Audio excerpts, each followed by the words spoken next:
Adillah pada kami tak bodoh, meski memang kami tak pandai, tapi kami berjanji akan tetap mengkritik sesuai isi hati. Bismillahirrahmanirrahim. Assalamualaikum warahmatullahi wabarakatuh.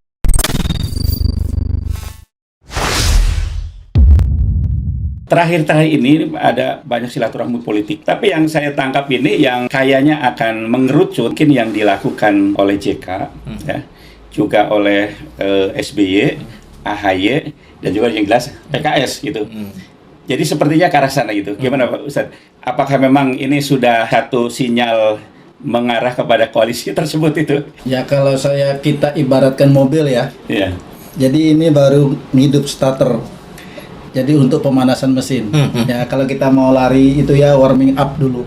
Jadi belum terlalu serius menurut saya itu akan mengarah kepada koalisi. Tapi yang memang jelas itu adalah bagaimana caranya itu dari pihak JK gitu ya, yang kabarnya turun gunung gitu ya untuk mensukseskan Anies Rashid Baswedan.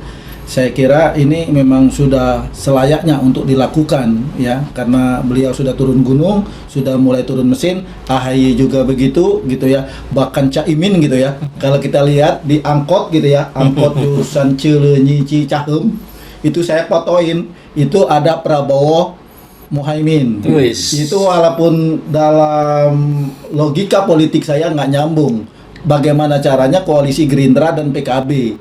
Ini jangan ini ada apa? Apakah ini akan ada isunya memecah koalisi PDIP Gerindra yang akan mengusung Prabowo Puan? Ataukah Caimin sedang mencari penyelamatan diri? Nah, karena gonjang-ganjing di PKB yang kata konon kabarnya juga akan dimuktamarkan gitu ya. Akan ada semacam pemilihan ketua umum baru, ada mulai terendus isu-isu itu. Kita tidak tahu ya apakah Caimin sedang mencari tempat berlindung gitu ya. Kita tidak tahu, Caimin lah yang tahu itu, karena baru berapa saat akan terbentuknya koalisi semut merah. Koalisi semut merah tiba-tiba berdiri koalisi Indonesia Raya.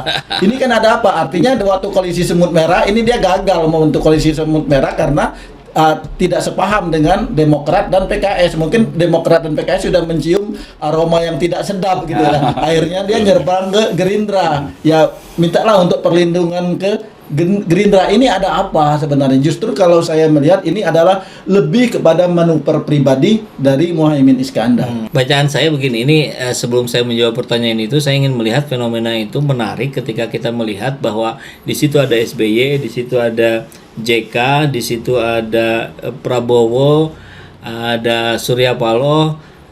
4 orang ini alumni mana nih? Golkar semua ini. Iya. Jadi Betul. dengan fenomena ini bisa dikatakan satu-satunya partai yang sudah betul-betul berhasil menciptakan kader-kadernya, kader terbaiknya ya memang Golkar. Nah, kembali ke pertanyaan tadi, apakah silaturahmi ini akan membuahkan hasil yang signifikan? Saya kira belum, memang seperti yang Pak Tarmizi sampaikan tadi. Ini baru ta'aruf lah kan, kalau tak kenal maka ta'aruf kan begitu katanya ya. Kalau nggak kenal ya kenalan. Yang diperkenalkan tentu adalah harapannya masing-masing, karena kalau sudah bicara visi misi ini kan bahasa-bahasa politik yang sangat normatif, saya kira merusak pendengaran rakyat Pak, ketika kita bilang kita memiliki visi misi yang sama, kita ya setiap ketemu orang yang punya tujuan sama, bahasanya visi misi sama gitu. Kemudian setelah pecah nggak ngomong lagi gitu. Anggaplah misalkan tadi PKB ketika nggak jadi koalisi dengan PKS dan Demokrat, kan nggak ada bahasa oh kami tidak sevisi semisi. Kebagian jadinya ngomong begitu.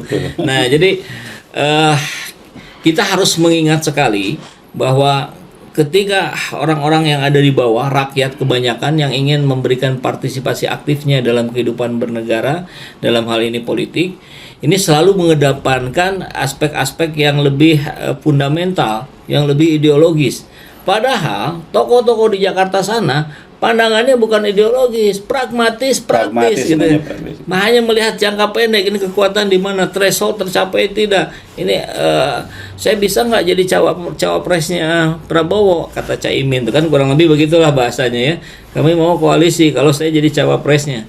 Nah, jadi saya kira buat sahabat semua juga pemirsa yang menonton video ini, kita jangan terlalu terbawa emosi, santai sajalah gitu, relax sajalah kayak Pak Anies Baswedan gitu ya. Kalau kita lihat luar biasa aja Pak Anies Baswedan menghadapi berbagai serangan, bulian, cacian, makian dalam menjalankan roda pemerintahannya di Jakarta, beliau tenang saja gitu. Nah, beliau tuh saya kira harus dijadikan teladan kita gitu. Relax saja gitu. Kita antisipasi, kita analisa, tapi tetap dengan kepala dingin. Jadi persoalan koalisi tadi masih bisa diutak-atik lah, masih jauh saya kira. Betul. Kemudian ini, misalkan kita melihat kepada plus minus atau untung rugi. Misalkan Anies berpasangan dengan AHY atau Anies berpasangan dengan Puan yang sekarang diusulkan juga oleh beberapa tokoh nasional, ya. Atau mungkin juga Anies berpasangan dengan Sandiaga itu. Ya, politik itu dinamis ya. Kalau untuk paket-paketan capres cawapres saya kira terlalu jauh gitu ya. Karena waktunya baru akan mengerucut, diperkirakan sekitar bulan Agustus nanti. Tahun depan. Kan itu kan September ya pendaftaran capres cawapres. Jadi kalau kita melihat rencana duet misalnya Anies AHY, Anies Puan atau Anies Sandi gitu ya, semuanya punya peluang gitu ya, peluang yang sama. Tinggal bagaimana strategi untuk membangun kemenangan. Saya kira itu salah satu kuncinya. Kalau kita lihat tentang Anies AHY ya punya plus minus gitu ya. Anies kuat di Jawa Barat, kuat di Sumatera, di Kalimantan, Sulawesi. Kekurangan dan kelemahan Anies mungkin di daerah Jawa Tengah, Jawa Timur bisa ditutupi baik oleh AHY maupun oleh Puan Maharani gitu ya. Puan Maharani kan kuat di Jawa Tengah gitu ya. Walaupun ini akan jadi tantangan serius andai kata Ganjar Pranowo jadi maju. Seandainya PDIP ada 2 kadernya maju, tapi satu maju melalui kendaraan PDIP, yang satu lagi Ganjar Pranowo bisa melalui partai lain, atau juga ada isu presidensial threshold 0%. Jadi ada kemungkinan Ganjar Pranowo juga bisa maju baik tanpa partai maupun dengan partai kalau harus tetap istilah presidensial thresholdnya tidak dihapus. Nah, jadi kalau kita Ganjar Pranowo maju, Puan maju, maka yang lebih menguntungkan itu adalah Anies berpasangan dengan Anies AHY atau Anies Sandi. Tapi kalau Ganjar tidak jadi maju, ya dengan iming-iming kompensasi politik tertentu, ya Anies Puan, ada kemungkinan juga Anies Puan lawan Anies AHY atau Anies AHY atau Anies Sandi, menurut saya 50-50. Nah, belum kita tentukan saat ini. Tapi yang jelas masa PDIP itu bisa merapat untuk mendukung Anies dan masa Anies bisa merapat untuk mendukung Puan. Gimana Kang Saiful tadi tentang mungkin untung rugi kalau dipasangkan dengan ini, untungnya apa ruginya apa kalau dibahas ini gimana? Ya, saya kira semua akan berlandaskan mau tidak mau kepada survei popularitas dan elektabilitas. Ujung-ujungnya ke sana. Makanya kita lihat begitu banyak sekali hari ini lembaga-lembaga survei berlomba-lomba terus memunculkan hasil surveinya. Tentu tidak terlepas dari kebutuhan partai politik terhadap para calon itu. Tapi harus kita ingat juga bahwa keberadaan lembaga survei itu bukan hanya LSI, MNRC dan seterusnya, tapi juga partai politik itu sendiri. Internal. Lembaga survei internal itu sudah pasti sangat diandalkan oleh partainya masing-masing. Nah, hari ini fakta terlihat itu juga sudah mulai diungkap oleh banyak lembaga survei bahwa kalangan grassroots di Partai Amanat Nasional, kalangan grassroots di P3 itu semua kecenderungannya ke Anies Baswedan. Jadi keberadaan PAN dan P3 di KIB ini betul-betul saya kira sudah mestinya sih dikatakan di ujung tanduk. Mereka harus segera keluar dari KIB kalau ingin memenangkan hati para konstituennya. Kecuali dia tutup mata gitu demi oligarki atau demi apalah yang mereka inginkan. Dan Gitu. ingin selamat di Pileg 2024. Begitu. Itu pula yang terjadi pada partai-partai yang lebih besar, misalkan PKS, Demokrat, Nasdem, Gerindra dan seterusnya. Saya kira hitung-hitungan Prabowo sebagai capres Gerindra pun itu masih terus dikaji secara internal di Gerindra. Memang betul sudah dipastikan Prabowo capres Gerindra, tapi kan lagi-lagi di politik kan tidak ada yang pasti.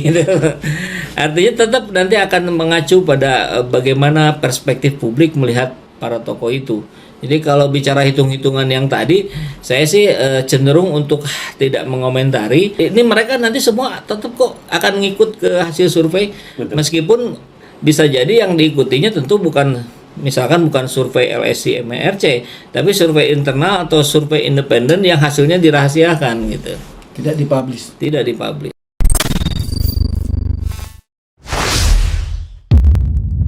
Alhamdulillahirrabbilalamin, saat ini banyak sekali sahabat-sahabat dari Saiful Zaman Channel yang menjadi patron dari kegiatan ini, yang mendukung, yang mensupport dengan berbagai cara. Luar biasa, via WhatsApp, via grup, via media sosial lainnya. Bahkan tidak sedikit yang kemudian mendonasikan uangnya untuk perjuangan kami di medan dakwah ini. Ya jelas hal ini sangat membantu keberlangsungan channel ini karena kebutuhan pun kemudian bertambah. Tidak bisa lagi ini dikerjakan oleh 1-2 orang. Kita harus merekrut lebih banyak orang. Dan itu jelas membutuhkan dana yang tidak kecil. Nah, oleh karena itu buat sahabat-sahabat semua yang terus mendukung kami, doakan juga kami untuk mampu istiqomah, untuk mampu terus menyuarakan dan menggemakan suara hati rakyat. Dan seperti biasa, bagi yang ingin membersamai kami dengan membantu operasional channel ini, sahabat bisa mendonasikannya ke nomor rekening yang ada di bawah sini.